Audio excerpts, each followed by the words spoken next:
Mengimani hal gaib merupakan rukun iman yang harus ditaati dalam beragama Islam, meskipun tidak terlihat secara kasat mata manusia.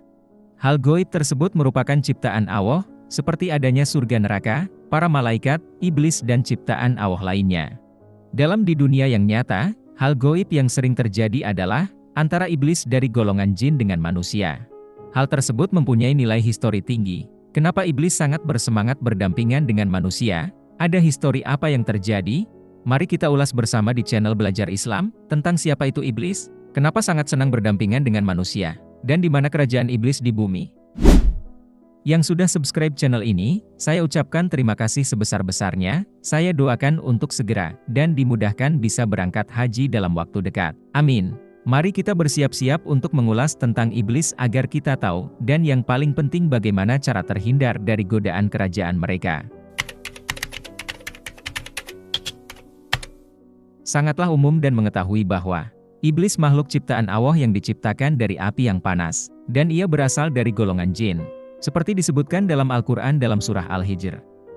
Dan kami telah menciptakan jin sebelum Adam dari api yang sangat panas. Berbeda dengan malaikat yang diciptakan dari cahaya. Jin memiliki kehendak bebas, seperti manusia, yang memungkinkan mereka untuk memilih antara ketaatan dan pembangkangan terhadap Allah. Sebelum dihukum atau kejatuhannya, iblis memiliki kedudukan yang sangat tinggi di antara makhluk Allah. Dalam beberapa riwayat dan tafsir, disebutkan bahwa iblis adalah salah satu jin yang sangat taat dan beribadah kepada Allah, hingga ia diangkat ke tingkat yang tinggi di antara para malaikat. Namun, penting untuk diingat bahwa meskipun ia memiliki kedudukan tinggi, iblis tetap bukanlah malaikat, melainkan dari golongan jin. Kisah yang paling dikenal tentang iblis adalah penolakannya untuk sujud kepada Adam, manusia pertama yang diciptakan oleh Allah. Peristiwa ini disebutkan dalam beberapa surat di Al-Quran. Setelah menciptakan Adam dari tanah liat, Allah memerintahkan semua malaikat untuk sujud sebagai tanda penghormatan, bukan penyembahan kepada Adam. Sujud ini adalah simbol penghormatan terhadap ciptaan Allah dan pengakuan atas keistimewaan manusia sebagai khalifah di bumi. Namun, iblis menolak untuk sujud, dengan alasan bahwa ia diciptakan dari api, yang menurutnya lebih unggul daripada tanah. Iblis merasa dirinya lebih baik daripada Adam, dan penolakannya ini dianggap sebagai tindakan kesombongan dan pembangkangan terhadap perintah Allah. Karena pembangkangannya, Allah mengusir iblis dari surga dan mengutuknya. Setelah diusir dari surga, iblis memohon kepada Allah agar diberi penangguhan hingga hari kiamat, sebagaimana disebutkan dalam Al-Quran, Surat Al-Araf ayat 14-15. Iblis berkata, "Tangguhkanlah aku sampai hari mereka dibangkitkan." Allah berfirman, "Sesungguhnya kamu termasuk mereka yang diberi penangguhan." Permohonan ini diberikan oleh Allah, dan iblis bersumpah untuk menyesatkan semua manusia sebanyak mungkin hingga hari kiamat tiba. Ia berjanji untuk menggunakan segala cara untuk menggoda manusia dan menjauhkan mereka dari jalan yang benar. Iblis akan membuktikan bahwa manusia tidak pantas mendapat kehormatan yang diberikan Allah kepada mereka, bisa diartikan bahwa iblis lebih baik daripada manusia.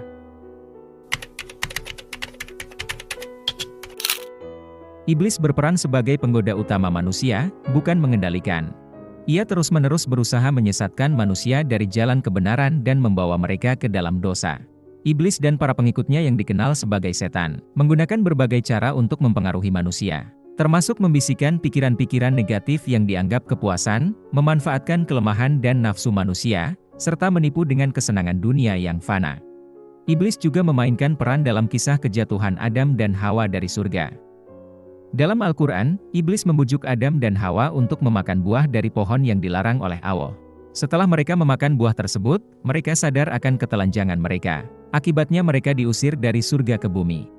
Namun, berbeda dengan iblis yang tetap membangkang, Adam dan Hawa bertaubat dan Allah menerima taubat mereka. Wilayah kekuasaan iblis begitu luas dan dianggap mencakup seluruh bumi dimanapun ada manusia. Bahkan populasi golongan mereka beranak pinak seperti halnya manusia. Tidak ada tempat di bumi yang benar-benar bebas dari pengaruh iblis dan setan-setannya. Namun, tetap diingat iblis hanya sebagai penggoda bukan mengendalikan pikiran manusia. Kekuatan mereka bisa ditekan dan dihindari melalui iman yang kuat dan ketakwaan kepada Allah. Islam mengajarkan bahwa manusia memiliki perlindungan yang kuat dari godaan setan dengan selalu mengingat Allah dan memohon perlindungannya. Ada anggapan bahwa iblis membagi tugas-tugas tertentu kepada setan-setannya. Beberapa dari mereka ditugaskan untuk menggoda manusia agar melakukan kejahatan tertentu, seperti berbohong, mencuri, berzina, atau berbuat kezaliman. Setan-setan ini bekerja siang dan malam tanpa henti, untuk mencapai tujuan iblis, yaitu menyesatkan manusia dan menjauhkan mereka dari jalan Allah. Cara demi cara akan dilakukannya, bahkan setiap manusia yang melakukan ibadah kepada Allah, iblis akan tetap menggodanya lebih kuat dengan cara perasaan yang ria, atau sombong. Ada sebuah hadis dari Nabi Muhammad yang diriwayatkan oleh Imam Muslim, yang menyebutkan bahwa iblis menempatkan singgasananya di atas air. Dari sana, dia mengutus bala tentaranya untuk menyesatkan manusia. Setiap hari, iblis menerima laporan dari para setannya tentang aktivitas mereka dalam menyesatkan manusia. Di antara mereka, setan yang paling disukai oleh iblis adalah yang berhasil menyebabkan perpecahan dalam keluarga, terutama antara suami dan istri.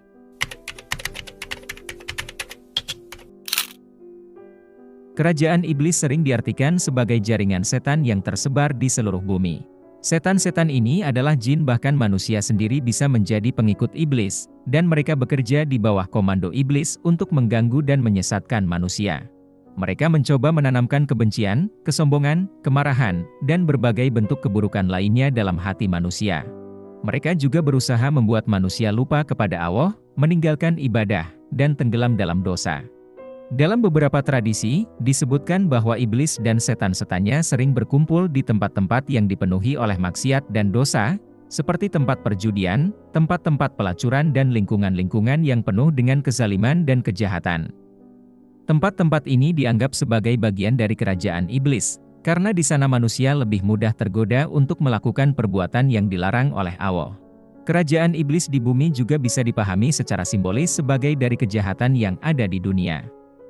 Setiap kali manusia melakukan kejahatan atau dosa, mereka dianggap ikut andil dalam rencana kejahatan. Ketika kejahatan telah dilakukan, maka akan memperkuat kerajaan iblis.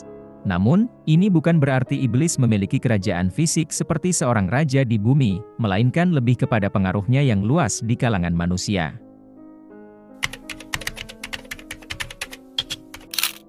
Pada hari kiamat, iblis dan semua pengikutnya, baik dari golongan jin maupun manusia yang tersesat, akan diadili oleh Allah, dan kerajaan iblis akan hancur. Allah berfirman, bahwa neraka akan menjadi tempat bagi mereka yang mengikuti iblis. Iblis sendiri menyadari bahwa dia akan menerima hukuman yang berat, tetapi karena kesombongannya, dia tetap berusaha menyesatkan manusia hingga akhir zaman. Dalam Al-Quran, menggambarkan penyesalan orang-orang yang mengikuti iblis, di mana iblis mengatakan kepada mereka, bahwa dia tidak bisa memaksa mereka untuk berbuat dosa dan dia tidak bisa menjadi penyelamat di neraka, melainkan mereka yang memilih untuk mengikuti godaannya. Ini menekankan bahwa tanggung jawab tetap ada pada individu, meskipun mereka dipengaruhi oleh iblis. Kesimpulannya, iblis dalam Islam adalah simbol dari kejahatan, godaan, dan pembangkangan terhadap Allah. Dia memainkan peran sentral dalam ujian moral yang dihadapi oleh manusia sepanjang hidup mereka. Kerajaan iblis merupakan konsep yang menggambarkan pengaruh jahat yang meluas dari iblis dan pasukannya di bumi. Meskipun tidak ada kerajaan fisik yang nyata, pengaruh iblis merambah ke seluruh aspek kehidupan manusia, terutama di tempat-tempat dan situasi-situasi yang menjauhkan manusia dari Allah. Islam mengajarkan bahwa manusia harus waspada terhadap godaan iblis, memperkuat iman mereka melalui ibadah dan ketaatan kepada Allah, dan selalu memohon perlindungan dari kejahatan yang dibawa oleh iblis dan para pengikutnya dan jauh dari kerajaan iblis. Pada akhirnya, tanggung jawab untuk memilih jalan yang benar atau yang salah ada pada setiap individu, dan pada hari kiamat, setiap orang akan dimintai pertanggungjawaban atas pilihan mereka.